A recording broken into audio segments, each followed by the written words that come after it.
एहतजाज आहिनि हाणे अवाम फ़ैसिलो करे इन्हनि टिनी चइनि मां सच केरु थो ॻाल्हाए पियो।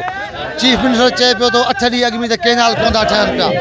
अवाम जे प्रेशर जे करे कल्ह करारदाद था ॾिजनि पर इन ते असांजो को यकीन कोन्हे को।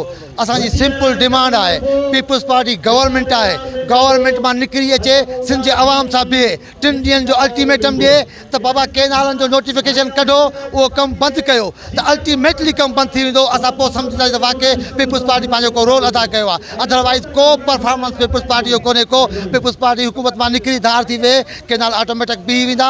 ऐं कल्ह जेको हुयो उन में अफ़सोस जी ॻाल्हि इहा आहे त हुननि जेका हिकिड़ी लाइन लिखी आहे त वफ़ाक़ी हुकूमत असां सां ॻाल्हाए। बाबा तव्हां सां छा ॻाल्हाए? तव्हां 9 अरब रुपया पंजाब जे लाइ डेवलपमेंट जा फंड जा पैसा वरिता, तव्हां ख़ुदि हुकूमत आहियो, तव्हां पीपल्स पार्टी या इन केनाल ठाहिण में बराबरि जी हिसेदार आहे। असां उनखे कसूरवार सम्झूं था।